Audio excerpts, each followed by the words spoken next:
કાર્યવાહી સામે ભાજપ ધારાસભ્ય જ નારાજ। કચ્છના ધારાસભ્ય પ્રદ્યુમનસિંહે પત્ર લખ્યો છે। મુખ્યમંત્રી અને ગૃહ રાજ્યમંત્રીને પત્ર લખી રજૂઆત કરવામાં આવી છે।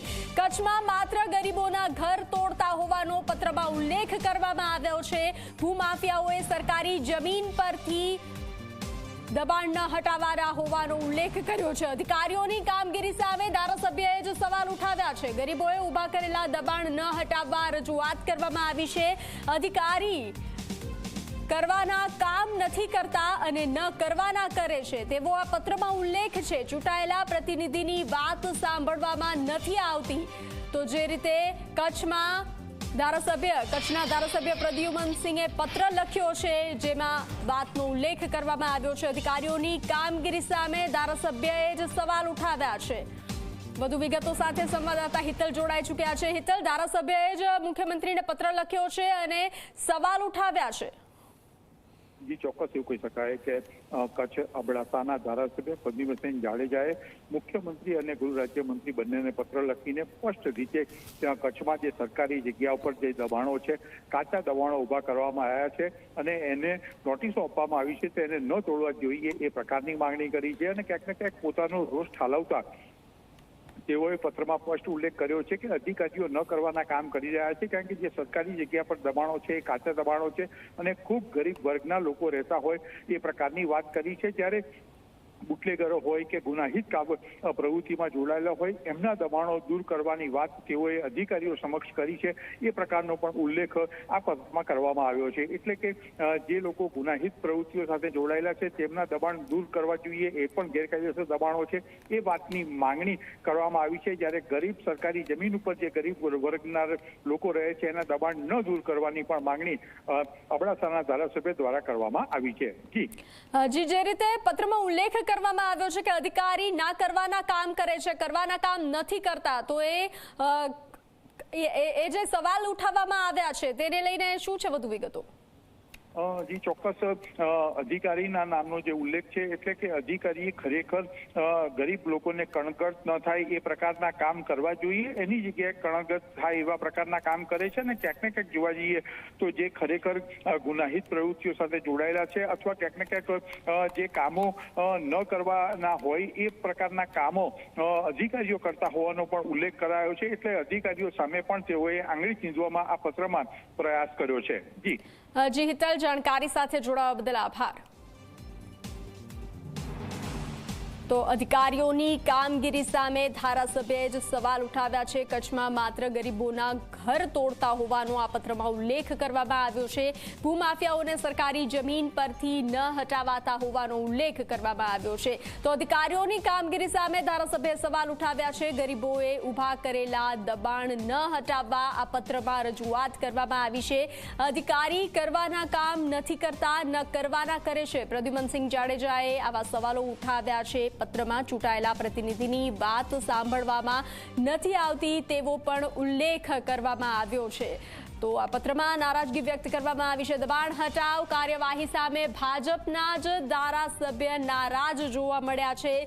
જે રીતે રાજ્યમાં અલગ અલગ જગ્યા પર તંત્રનું બુલડોઝર ફરી વળ્યું છે, જે રીતે દબાણ હટાવ કામગીરી હાથ ધરવામાં આવી છે તેને લઈ અને કચ્છમાં જ દબાણ હટાવ કામગીરી કરવામાં આવી હતી તો કચ્છના ધારાસભ્ય પ્રદ્યુમનસિંહે પત્ર લખ્યો છે તે જ કચ્છના ધારાસભ્ય નારાજ જોવા મળી રહ્યા છે। મુખ્યમંત્રી અને ગૃહ રાજ્યમંત્રીને પત્ર લખી અને રજૂઆત કરવામાં આવી છે। કચ્છમાં માત્ર ગરીબોના ઘર તોડતા હોવાનો પત્રમાં ઉલ્લેખ કરવામાં આવ્યો છે।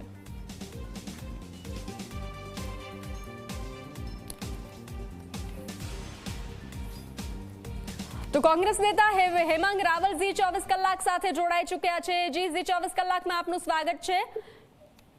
જી બિલકુલ બનતી।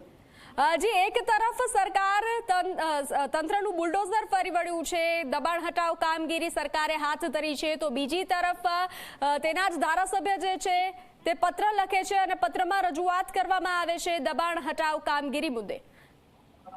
જી બિલકુલ, જ્યારે કોંગ્રેસના અમારા પદાધિકારીઓ એમ કહેતા હતા કે આપ ગરીબોને નુકસાનકારક છે, ત્યારે ભારતીય જનતા પાર્ટી પોતાની જાતને રાષ્ટ્રવાદી કહીને અમને રાષ્ટ્ર વિરોધી એક પ્રકારે ચીતરવાનો પ્રયત્ન કરતી હતી. ભારતીય જનતા પાર્ટીના પ્રવક્તાથી માંડીને ગૃહમંત્રી દરેકે દરેક જ્યારે ગરીબોના ડિમોલેશનની સામે અમે અવાજ ઉઠાવી, જેવી રીતે અમદાવાદની અંદર ઠાકોર સમાજના મકાનો તોડી નાખવામાં આવ્યા, રબારી સમાજના મકાનો જે છે એ તોડી નાખવામાં આવ્યા, ત્યારે અમે અવાજ ઉઠાવી હતી, ત્યારે અમને રાષ્ટ્ર વિરોધી સાબિત કરવામાં ભારતીય જનતા પાર્ટીએ સેજ પણ બાકીપણું રાખ્યું નહોતું. એની સામે હવે આજે ભારતીય જનતા પાર્ટીના પોતાના ધારાસભ્ય જ જ્યારે આજે ભારતીય જનતા પાર્ટીને જ્ઞાનની બારી બતાવી રહ્યા હોય, ત્યારે મને લાગે છે કે ભારતીય જનતા પાર્ટીની સરકાર છે એ ઉદ્યોગપતિઓ માટે જમીન ખાલી કરવા માટેના કોન્ટ્રાક્ટ કરતી હોય એવું લાગી રહ્યું છે.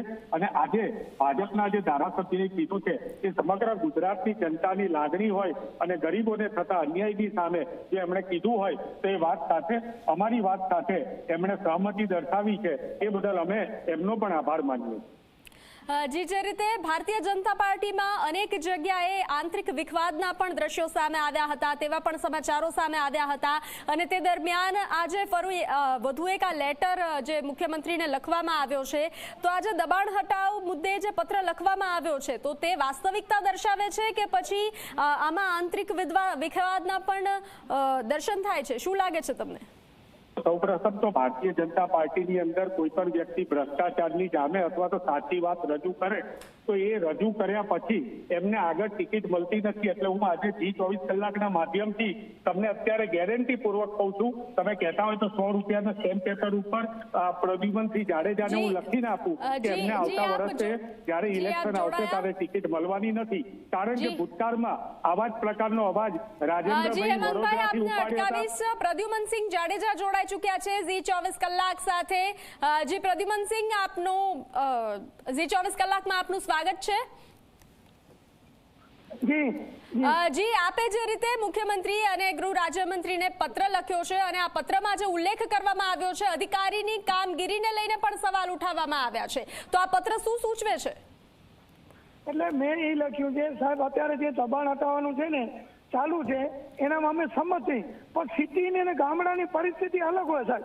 અમારા કઈ બિલકુલ ગામડા છે એનામાં કેબિન વાળા, રેકડી વાળા, કોઈ હોટલ વાળા, નાના આવા કોઈ માલધારી વાળા, અને કોઈનો વિરોધ નથી. હવે એને કારણ વગરનું નુકસાન કરવું આપણે, અને કોઈ ડેવલપ નથી થતું, રોડ બને કે આરોગ્ય હોય કે શિક્ષણ હોય ને હટાવવું તો અમે ભેગા રહીએ. તો જે ખનીજ ચોરો છે, દારૂડિયા છે, મોટા ગુનેગારો છે, એના માટે કાર્યવાહી કરતા નથી, અને આ નાના નાના માણસોને કરે, અને નાના માણસો અમારા પાસે આવે અને અમે આને રજૂઆત કરીએ, સાંભળે નહીં. અમે કઈ 2 દિવસ તમે રોકાવ, આની કેબિન ઉપર લેશે, એ પોતાવાળી જ કરે. તો અમને રજૂઆત કરે, અમે રજૂઆત સરકારમાં કરી, અને અમારું કોઈ સાંભળે નહીં તો અમને કેવું કોને સાહેબ? તો તમારું કહેવું એમ છે કે અધિકારીઓ તમારી વાત સાંભળતા નથી, તમારી વાતને ગાંઠતા નથી, જેથી તમારે પત્ર લખવો પડ્યો મુખ્યમંત્રી અને ગૃહ રાજ્યમંત્રી. અમારી પરિસ્થિતિ અહીંયા એને જોવી જોઈએ, સાંભળવું જોઈએ, પછી નિર્ણય લે. કારણ વગરનું અને સિટીનું અમારી પરિસ્થિતિ અહીંયા કાંઈ જમીનની કિંમત નથી, કોઈનો વિરોધ નથી, તો કારણ વગરનો બધે ઠેકાણે એક જ લાકડી ના હાલે સાહેબ. જી, આપ G24 કલાક સાથે જોડાયા, આપનો આભાર. તો જે રીતે ચૂંટાયેલા પ્રતિનિધિની વાત સાંભળવામાં ન આવતી હોવાનો પ્રદ્યુમનસિંહ જાડેજાનો આ પત્રમાં ઉલ્લેખ છે. અધિકારીઓની કામગીરી સામે જ ધારાસભ્યએ સવાલ ઉઠાવ્યા છે. ગરીબોએ ઊભા કરેલા દબાણ ન હટાવવા મુખ્યમંત્રી અને ગૃહ રાજ્યમંત્રીને રજૂઆત કરવામાં આવી છે. અધિકારી કરવાના કામ નથી કરતા અને ન કરવાના કામ કરે છે, તે વાતનો ઉલ્લેખ કરવામાં આવ્યો છે.